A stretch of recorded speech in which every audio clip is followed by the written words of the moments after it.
Main difference, you say, between the rich and poor lies in what we teach our children about That's money. correct. Really? Very much so.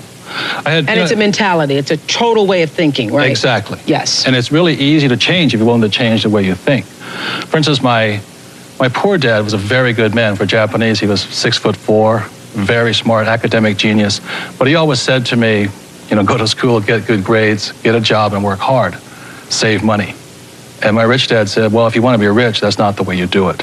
And instead of working for money, my rich dad taught me how to have money work hard for me. And that's why I've only had a job 4 years of my entire life.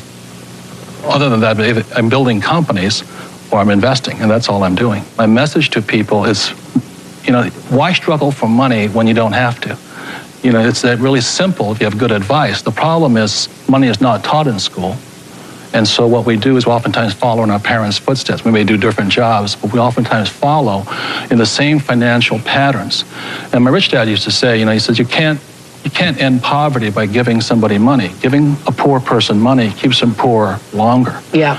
And that's what breaks my heart, because I want to help people change the way they think about money. That's all it is. Yeah. And I think one of the most important things is that I noticed between my rich dad and my poor dad was the vocabulary. My poor dad, you know, a PhD in education, very smart man, but he had the vocabulary of a school teacher. And my rich dad had the vocabulary of a rich man. And so when I say to people, what's the first thing? What do you mean by vocabulary? Well, I know what the word means, but what kind of vocabulary? Well, I sit around the dinner table and listen to both dads, and one would talk about algebra and geometry and trigonometry. Nothing of this ever made me any money. Mm-hmm. And my rich dad would sit there and he'd talk about return on investment, assets, liabilities, discounted cash flows, etc. And a lot of people, you know, what you just said about your house is a liability, it's not an asset. Most people think it is their biggest investment. Yes, and that's one of the biggest middle-class traps. They say, my banker says my house is an asset. And my rich dad would say, if you can read a financial statement, you'll see, you can read that your house is actually a liability. I'm not saying don't buy a house, and I like big houses, and I like the finer things of life. Just don't call a liability an asset. And what's trapping the middle class is they're buying liabilities they think are assets. Discipline I had to get into was I always pay myself first, even when I had no money. And when I have all these bill collectors calling me, I use them as inspiration. You know what I mean? Really?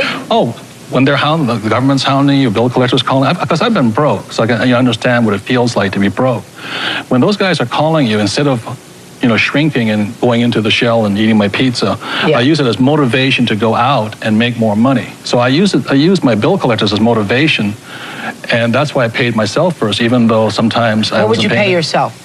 I always bought assets. I'd buy a house or I'd put money in the bank and things like this. But it was just a habit. Exactly what you're talking about. It's up here. It's about changing the way you think. That's what the whole book is about. That's it. Because we're our biggest asset. We're also our biggest liability.